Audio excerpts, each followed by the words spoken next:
प्यारे बच्चों नमस्कार।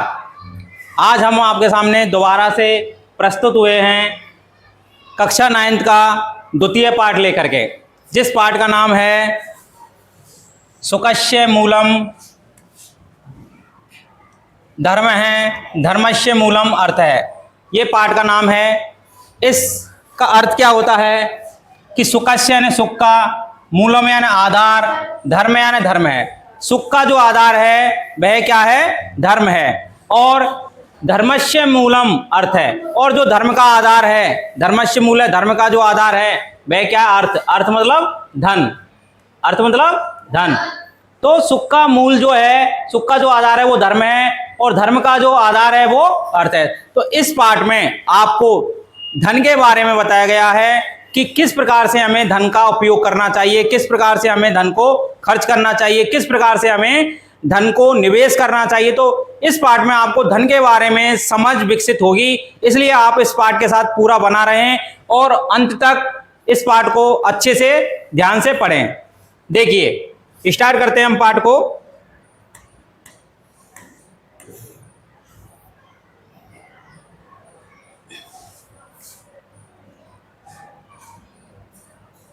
हाँ जी, भारतीय धर्मशास्त्रेषु, भारतीय धर्मशास्त्रों में अनेक सूक्त्यानि सूक्ति विद्यन्त्यानि विद्वान है।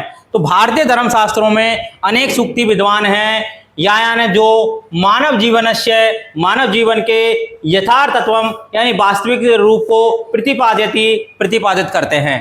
तो भारतीय धर्मशास्त्रों में अनेक सूक्तियां जैसे कि ये सुकस्य मूलम धर्म है, धर्मस्य मूलम अर्थ है, ये भी एक सूक्ति है। तो सूक्तियां क्या होता है कि अच्छे वचन जो महापुरुषों के द्वारा कही गई है। तो भारतीय धर्मशास्त्रों में अनेक सूक्तियां हैं जिनमें क्या है कि मानव जीवन के वास्तविक स्वरूप को बताया गया है। तेसु एकम, इसका संधि विच्छेद करेंगे तो यहां से तेसु प्लस एकम, ये दो शब्द निकल रहे हैं। और संधि कौन सी है? यहां पर ऊ का व्यय हो रहा है, इसलिए यन संधि है। यहां पर कौन सी संधि है? यन संधि।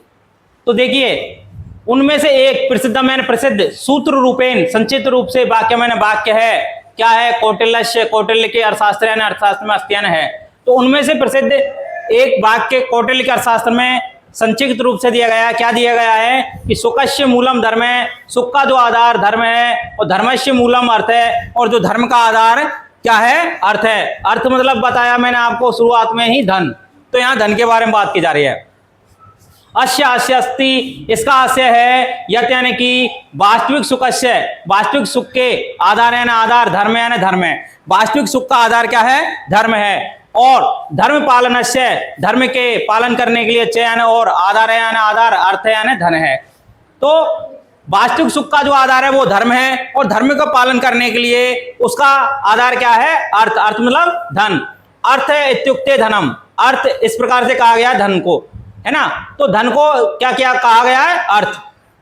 अर्थ को क्या कहा गया है? धन। यत यानी कि सर्वविधस्य, सभी प्रकार के, आजीविका यानी व्यवसाय, व्यवहार के प्रमुखम यानी प्रमुख, साधनम यानी साधन है। तो जो सभी प्रकार की आजीविकाओं के व्यवहार के लिए, व्यवसाय के व्यवहार के लिए प्रमुख साधन है कौन? धन। धन जो है वो सभी प्रकार की आजीविका के लिए क्या है? साधन है। आगे देखिए,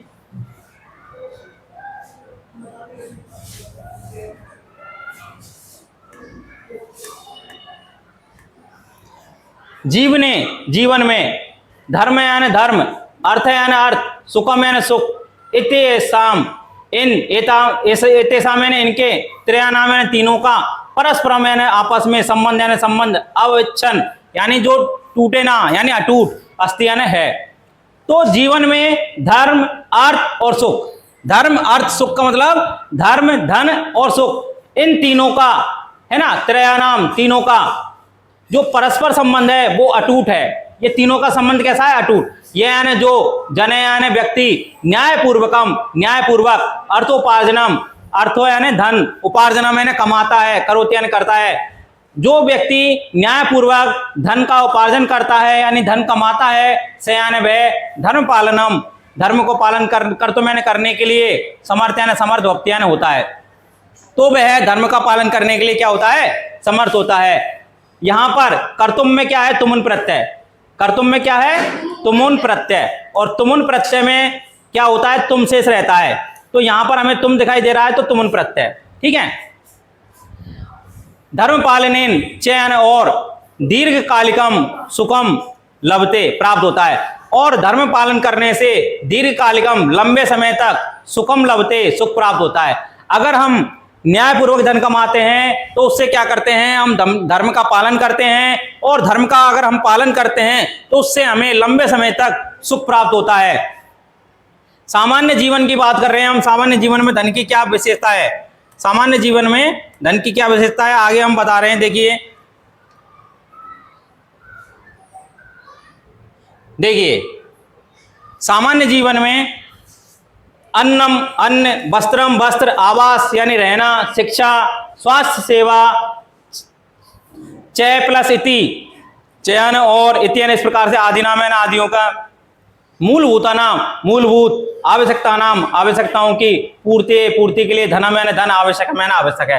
तो सामान्य जीवन में अन्न, वस्त्र, आवास, शिक्षा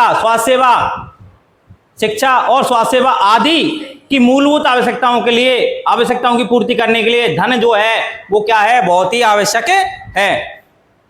पर्याप्त धनस्य, पर्याप्त धन के अभाव से स्वयं कर्तव्य पालनम कठिनम भवति, और पर्याप्त धन के अभाव से स्वयं अपने कर्तव्य पालन का कठिनम यानी कठिन भवत्यान होता है। अगर हमारे पास पर्याप्त धन नहीं है तो हम अपने कर्तव्य का पालन सही से नहीं कर पाते हैं। स्वास्थ्यम, शिक्षा, सेवा, दानम, चेति आदिनाम कार्याणि बाधितानि भवन्ति। तो स्वास्थ्य, शिक्षा, सेवा, दान ये सभी कार्य क्या होते हैं, हमारे बाधित होते हैं यानी रुक जाते हैं। दैनंदिन जीवनम च असंतुलितम भवति, और जो हमारा दैनंदिन यानी रोजाना का जो जीवन है वह असंतुलित भवत्यान हो जाता है, यानी संतुलन गड़बड़ा जाता है हमारे रोजाने के जीवन का। अतः इसलिए धर्मशास्त्र में चतुर्वर्गेषु 4 वर्गों में धर्म अर्थ काम मोक्षेषु अर्थ है।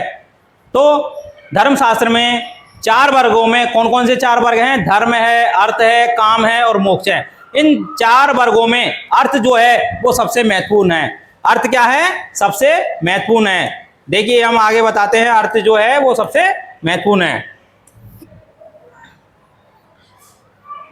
तो अर्थ को क्या गिना गया है, अन्यतम है, दूसरों से, है ना, स्तंभ यानी आधार, इति गण्यते ऐसा गिना गया है। तो अर्थ जो है, जो धन जो है वो सब में महत्वपूर्ण आधार माना गया है। उक्तम गरुड़ पुराणे, और गरुड़ पुराण में कहा गया है ब्रह्म मुहूर्ते च उत्थाय धर्मम अर्थम च चिंतित। तो ब्रह्म मुहूर्त मतलब सुबह के समय में उत्थान उठ करके धर्म और अर्थ मतलब धन के बारे में चिंता करनी चाहिए, सोचना चाहिए। अर्थात यहाँ अर्थात बताया गया है कि दिनस्य आरंभे, दिन के शुरू में धर्म और अर्थ, यहाँ पर क्या है, षष्ठी विभक्ति द्विवचन है, यहाँ पर षष्ठी विभक्ति द्विवचन।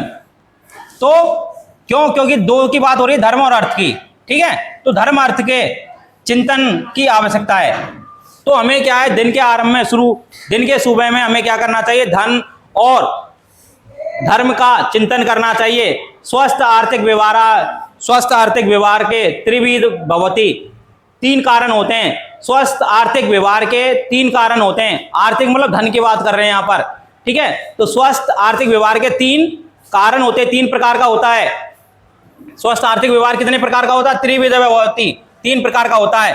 कौन कौन सा, तो देखेंगे हम 3 प्रकार का कौन कौन सा होता है स्वस्थ आर्थिक। सबसे पहला है न्यायपूर्ण अर्थोपार्जनम।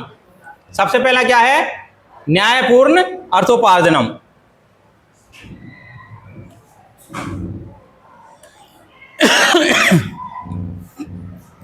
तो न्यायपूर्ण हमें अर्थोपार्जन में धन कमाना चाहिए। सबसे पहला है हमें न्यायपूर्ण क्या करना चाहिए, धन कमाना चाहिए। कैसे, कि सन्मार्गेन, अच्छे रास्ते से, एवं ही धर्नार्जनम, धन कमाना करनिया मैंने करना चाहिए, त्याने ऐसा। तो हमें अच्छे रास्ते से, सन्मार्ग से ही धन कमाना चाहिए। उक्तम भगवता मनुना, और उक्तम यानी कहा गया है, भगवता यानी भगवान, मनुना यानी मनु के द्वारा, और भगवान मनु के द्वारा कहा गया है। क्या कहा गया है? सर्वेषाम एव शौचानाम अर्थ शौचम परम स्मृतम। तो सर्वेषाम यानी सभी, एव यानी ही, शौचानाम यानी शुद्धता में, शौचानाम यानी शुद्धता में, क्या? अर्थ शौचम, अर्थ की जो शुद्धता है, परम स्मृतम महत्वपूर्ण है, याद की गई है उसको, है ना। तो सभी शुद्धताओं में जो भी हम जैसे मन की शुद्धि करते हैं, तन की शुद्धि करते हैं, नहाते हैं, तो उन सभी शुद्धताओं में जो अर्थ शौच है, जो धन की शुद्धता है, वह सबसे महत्वपूर्ण है। क्यों है? क्योंकि यो अर्थे, यो यानी जो अर्थ यानी धन में, शुचि यानी शुद्धता, ही यानी निश्चिति, से यानी वह, शुचि यानी पवित्र होता है। तो जो धन में शुद्ध होता है, जो धन अच्छे से कमाता है, वह क्या होता है? पवित्र होता है, शुद्ध होता है। और नया ने नहीं, मृद वारी, मृद यानी मिट्टी, और वारी यानी पानी से, शुचि यानी शुद्ध होता है, शुचि न वह पवित्र नहीं होता है। और जो मिट्टी और पानी से, जो पानी से नहा करके जो शुद्ध होता है, वह शुद्ध नहीं होता, पवित्र नहीं होता है। यानी जो धन में शुद्धता हासिल करता है, जो क्या नाम अच्छे तरीके से धन कमाता है, वही शुद्ध माना गया है। और जो पानी वगैरह से शुद्ध होता है, वह शुद्ध नहीं माना गया है। अश्य आशय, इसका आशय है यत यानी कि अनैतिक, यानी बिना नीति के आर्थिक व्यवहार है, कदापि नहीं करनियम। तो बिना नीति के हमें आर्थिक व्यवहार कदापि यानी कभी भी नया नहीं करनियम यानी करना चाहिए। तो अनैतिक तरीके से हमें कभी भी धन नहीं कमाना चाहिए, आर्थिक व्यवहार नहीं करना चाहिए। आगे भी कहा गया, माँ गृदम, माया ने मत, गृदम यानी लालच, कश्वित धनम, दूसरे के धन का। तो किसी दूसरे के धन का लालच मत करो, किसी दूसरे का धन आपको मिले तो उस धन का हमें लालच नहीं करना चाहिए। इति उपनिषद है वाक्यम, इस प्रकार का जो उपनिषद में जो वाक्य है, उसको सततम यानी लगातार, मन से यानी मन में, निदा यानी रख करके, स्वयं कौशलेन अपने कौशल से, विद्या या चय यानी और, तो चय का अर्थ यहाँ विद्या से पहले लग जाएगा, और विद्या से धनम यानी धन को, उपार्जनीय यानी कमाना चाहिए। तो दूसरे के धन का लालच मत करो। इस प्रकार के जो उपनिषद में वाक्य है, उसको लगातार मन में रख करके अपने कौशल से और विद्या से, अपने कौशल से और विद्या से धन को कमाना चाहिए। तो पहला जो धन का कमाने का प्रकार है, वो है न्यायपूर्ण अर्थोपार्जन, और दूसरा है औचित्यपूर्ण व्यय। दूसरा क्या है? औचित्यपूर्ण व्यय। औचित्यपूर्ण व्यय का मतलब अच्छी प्रकार से क्या करना है, हमें खर्च करना है, औचित्यपूर्ण व्यय। अच्छी प्रकार से क्या करना है? खर्च करना है। और तीसरा है भविष्य दृष्टिया संचय, और भविष्य की दृष्टि से हमें क्या करना है? संचय करना है। तो इस प्रकार से धन का 3 प्रकार से व्यवहार करना चाहिए हमें। तो औचित्यपूर्ण व्यय क्या है? कि आवश्यकता अनुसार हम व्यय करनियम, आवश्यकता के अनुसार हमें खर्च करना चाहिए, व्यय करना चाहिए। येन व्ययन, जिसके व्यय से, जिसके खर्च करने से स्वास्थ्य लाभ है, स्वास्थ्य लाभ होता है। विद्या अर्जनम, विद्या को हम पढ़ते हैं, कमाते हैं, है ना, विद्या प्राप्त करते हैं। आत्म सुरक्षा, अपनी सुरक्षा के लिए वायन अथवा भवेतन होना चाहिए। तो जिस व्यय से हमें स्वास्थ्य लाभ होता है, विद्या अर्जन होता है और आत्म सुरक्षा मिलती है, स व्यय अवश्यम करनियम, उस व्यय को अवश्य करना चाहिए, उस खर्च को अवश्य करना चाहिए। आडंबर पूर्ण प्रदर्शनकारी व्यय अथवा विलास व्यसनाय व्यय अपव्यय भवति। तो आडंबर पूर्ण मतलब दिखावटी, प्रदर्शनकारी, है ना, व्यय जो होता है, खर्च जो होता है, अथवा विलास व्यसनाएं यानी सुखपूर्वक जीवन के व्यसनाएं, गंदी आदतों के लिए व्यय करना क्या होता है? अपव्यय कहलाता है, यानी गलत खर्च कहलाता है। अपव्यय वर्जनीयम, अपव्यय नहीं करना चाहिए, वर्जनीय है, उसको नहीं करना चाहिए। अपव्यय मतलब गलत खर्च हमें नहीं करना चाहिए। अतः इसलिए प्रत्येक व्यय से लेखम स्थापनीय, और प्रत्येक व्यय का, खर्च का लेख यानी लिखना हमें रखना चाहिए। प्रत्येक व्यय को हमें लिखना चाहिए। जैसे देखिए इसमें ये लड़की लिख रही है ना, व्यय को अंते च, और अंत में तेसाम परिशीलनम करनियम, और अंत में उसका परिशीलन करना चाहिए, यानी उसका लेखा जोखा रखना चाहिए, चर्चा करनी चाहिए कि भैया हमने इस महीने में क्या क्या खर्च किया, कहाँ कहाँ किया, ये हमारा गलत हुआ तो अगली बार से हम इस गलत खर्च को नहीं करेंगे। कब इस चीज पे हम देख सकते हैं? जब हम उसका लेख लिखेंगे कि हमने पूरे महीने में क्या क्या खर्च किया। फिर इसके बाद में बताया गया है कि भैया ये करने के बाद में क्या करना है कि भविष्य की दृष्टि से हमें संचय करना है। भविष्य की दृष्टि से क्या करना है? संचय करना है। कैसे करेंगे? संचय मतलब इकट्ठा करना। उपार्जित धनस्य कश्चन भाग है भविष्य सुरक्षायै संचयनम, और उपार्जित धन का कश्चन भाग है कुछ भाग भविष्य सुरक्षायै, भविष्य की सुरक्षा के लिए संचयनीय इकट्ठा करना चाहिए। अब मान लीजिए पहला क्या था, हमें अच्छे से धन कमाना चाहिए, है ना। दूसरा क्या था, उस कमाए हुए धन को हमें अच्छे से खर्च करना चाहिए। और तीसरा क्या है कि जो हमने धन कमाया है उसमें से थोड़ा हिस्सा हमें इकट्ठा करना चाहिए, बचाना चाहिए। क्या क्या कह रहा है कि उपार्जित धन का, कमाए हुए धन का कुछ भाग भविष्य की सुरक्षा के लिए हमें इकट्ठा करना चाहिए। संचय अभ्यासेन, संचय के अभ्यास से जनायान व्यक्ति स्वावलंबी भवति, स्वावलंबी होता है। और धन के इकट्ठा करने से जो व्यक्ति है वो क्या होता है? स्वावलंबी होता है। यानी कैसा होता है? अपने ऊपर आश्रित होता है, स्वावलंबी होता है।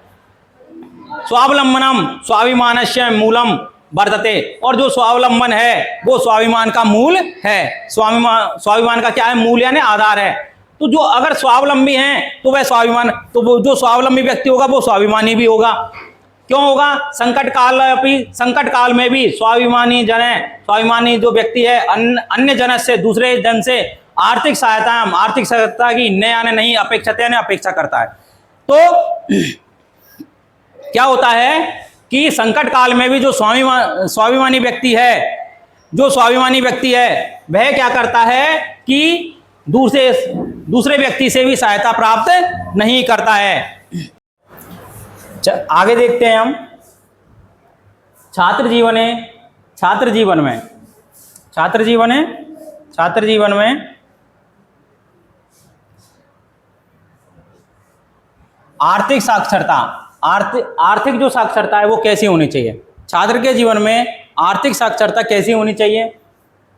अनेक बार छात्र माता और पिता के कष्ट अर्जित धनस्य, मेहनत से कमाए गए धन का तुच्छ कारणों के द्वारा अपव्यय कुर्वन्ति यानी करते हैं, यानी बेकार चीजों में धन को खर्च करते हैं। किन में खर्च करते हैं? आगे बताया गया जिह्वा लालसा पुत्यर्थम, यानी जीव की लालसा, यानी जीव का जो अच्छा खाने का मन करता है उसकी लालसा की पूर्ति के लिए त्वरित हारा मतलब फास्ट फूड, यानी त्वरित यानी शीघ्र ही, आहार यानी पेट भर जाता है, जिनसे हमारा शीघ्र ही पेट भर जाता है यानी फास्ट फूड। शीत पेयम कोल्ड ड्रिंक, पुटीकृत भोजनम यानी डिब्बा बंद भोजन, तथा वैसे ही व्यसन पदार्थानाम सेवनम यानी मादक पदार्थ का सेवन, प्रदर्शनकारी परिधानम बनावटी कपड़े पहनना यानी फैशन के कपड़े पहनना,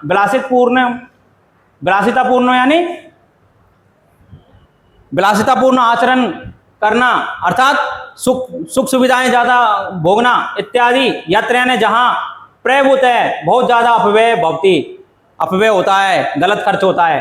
तो जीव की लालसा की पूर्ति के लिए फास्ट फूड में कोल्ड ड्रिंक, डिब्बाबंद भोजन और मादक पदार्थों का सेवन करना, बनावटी कपड़े पहनना अर्थात फैशन के कपड़े पहनना,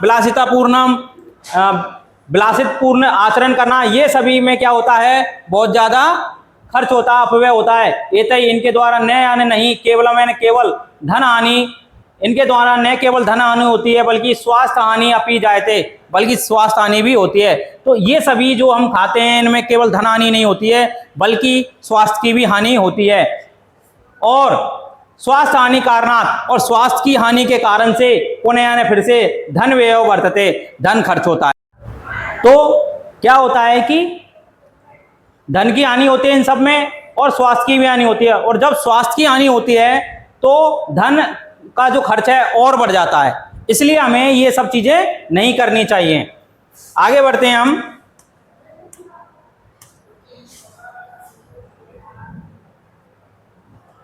देखिए तो हमें क्या करना चाहिए? कमाए गए जो धन है उसका संचय करना चाहिए। जो हमने धन कमाया है उसको इकट्ठा करना चाहिए, संचय करना चाहिए। और संचित च निवेश है, और संचित हुए इकट्ठा हुए धन का निवेश यानी निवेश करना चाहिए। चाणक्य नीतो उत्तम, चाणक्य नीति में उत्तम यानी कहा गया है, क्या कहा गया है कि जल बिंदु निपातेन क्रमशः पूर्यते घटे, यानी जल बिंदु यानी जल की बूंदे निपातेन यानी गिरने से क्रमशः यानी लगातार पूर्यते यानी भर जाता है, घटे यानी घड़ा।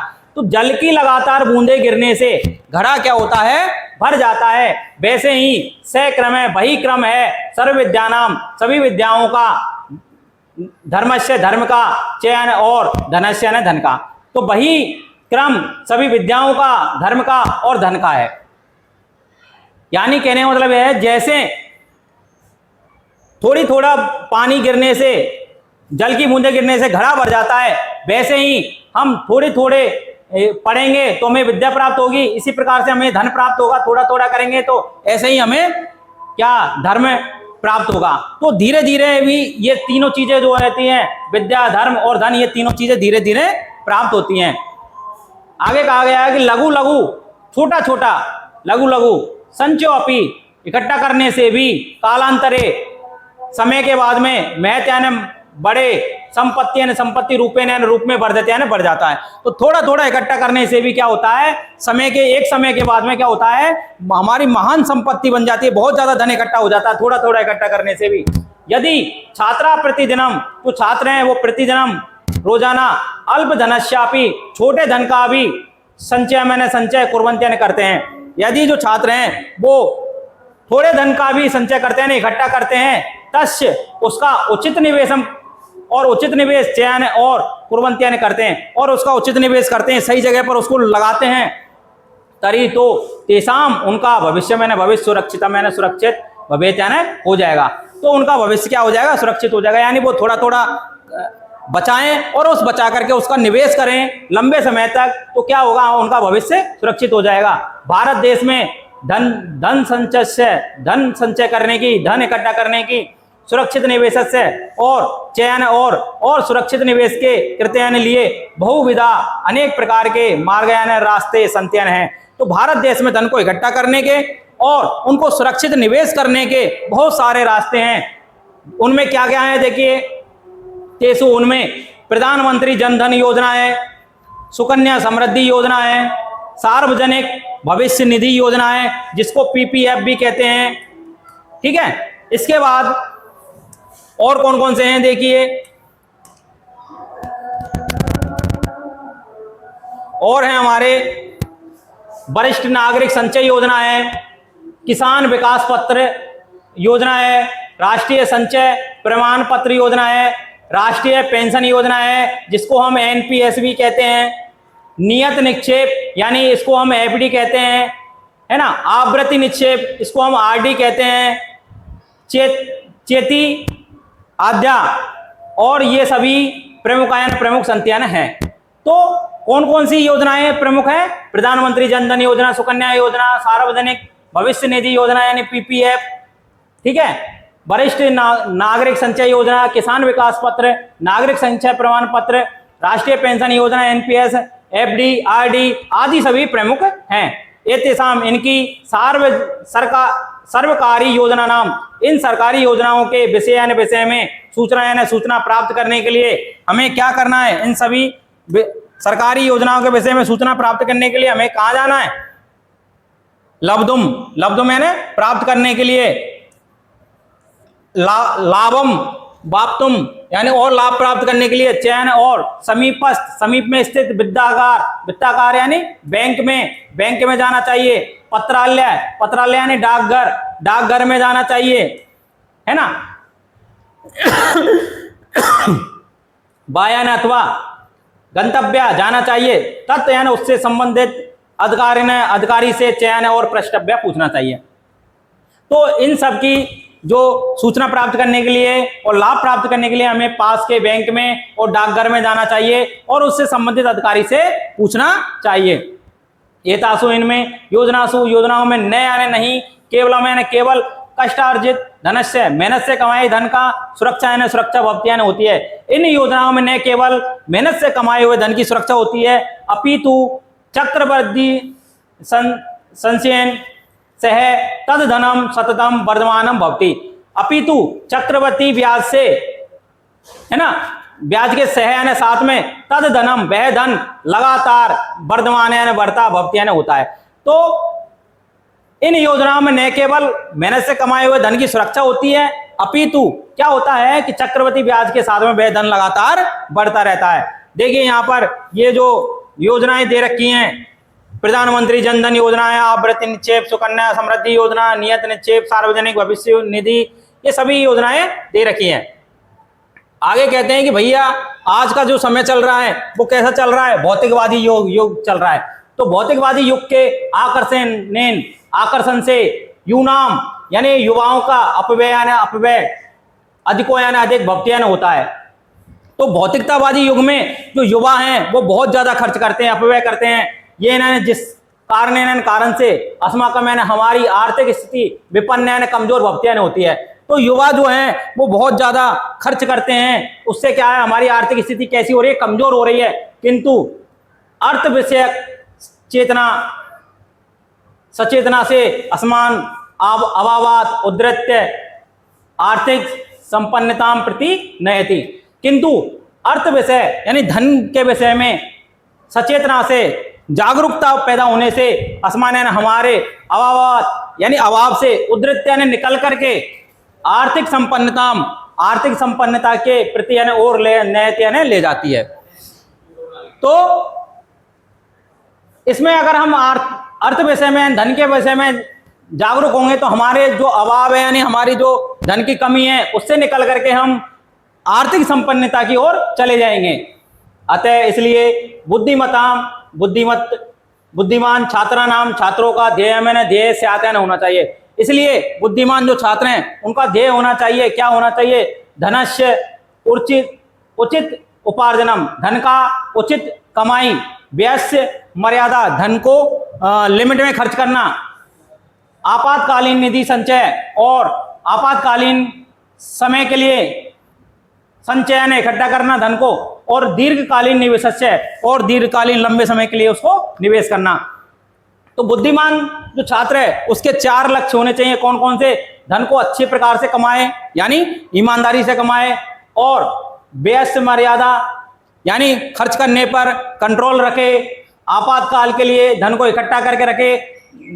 आपातकाल मतलब गलत समय आने पर, मुसीबत के समय पर, और दीर्घकालीन निवेश यानी लंबे समय के लिए 10 साल 20 साल उसके लिए निवेश के लिए तैयार रहे।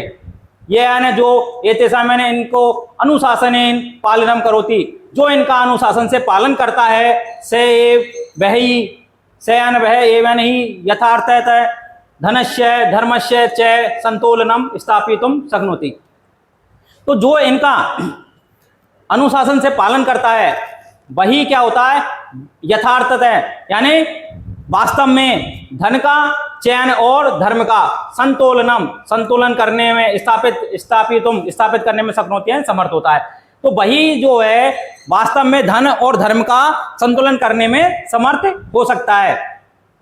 यह जो विद्यार्थी अद्य अर्थ विषय जागरूक अस्ति, तो जो विद्यार्थी अध्ययन आज अर्थ विषय धन के विषय में जागरूक है, से आने भविष्य में उत्तरदायी नागरिको भवति, वह भविष्य में उत्तरदायी नागरिक होता है।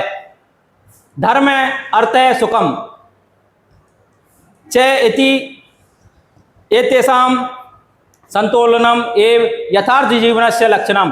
तो धर्म अर्थ और सुख ये 3 हैं, इनका संतुलन ही यथार्थ जीवन वास्तविक जीवन का लक्षण होना चाहिए। तो इन तीनों का जो संतुलन है वह वास्तविक जीवन का लक्षण है। अतः इसलिए एवोक्तम कहा गया है, छनस है कनस है च एव विद्याम अर्थम च साधयेत। छने नष्टे कुतो विद्या कने नष्टे कुतो धनम। यानी छन से यानी छन कुछ समय के लिए, और कन से यानी थोड़े कन के लिए।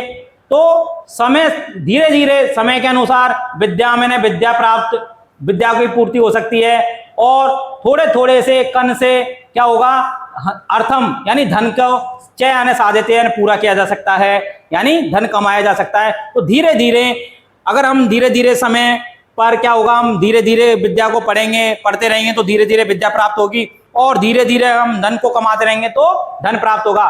अगर हम क्षणे नष्टे, अगर हम क्षण को नष्ट कर रहे हैं यानी समय को नष्ट कर रहे हैं तो कुतो विद्या, विद्या कहां से आएगी।